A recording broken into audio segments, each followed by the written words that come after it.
গুনায় ভরা জিন্দিগি বাপ সুন্দর না।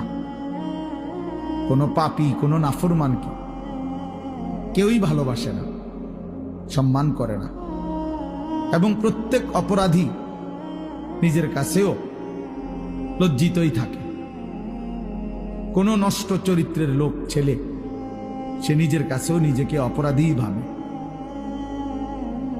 নিজের একাকিত্ব হলেও মনে পড়ে যে কাজটা ঠিক না, কাজটা অন্যায়। নারী দেখা, ছবি দেখা, নাচ গান, উলঙ্গ দৃশ্য, জিনা, ব্যভিচার, মদ, জুয়া, এই হারামের মধ্যে যারা পড়ে আছে সে একাকিত্বে মনে পড়ে, তার বুঝে ধরে, সেও ভাবে যে কাজটা সুন্দর না। তাহলে এই জন্য কোনো পাপী, কোনো অপরাধী, কোনো নাফরমান মানুষের কাছেও সম্মান পায় না, নিজের কাছেও নিজে ইজ্জত পায় না, নিজের বিবেকেরও দংশন হইতে থাকে।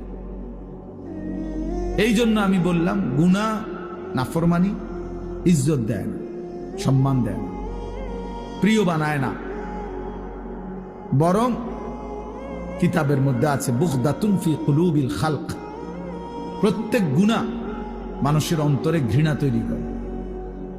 প্রত্যেকটি গুনাহের কারণে বান্দা আল্লাহ তাআলার রহমতের নজর থেকে দূরে সরে যায়, এবং একটা সময় বান্দা আল্লাহ তাআলার লানত, অভিশাপের যোগ্য হয়। ফলে তখন আল্লাহ যখন কারো উপরে লানত বর্ষণ করে তো গোটা সৃষ্টি তাকে ঘৃণা করে।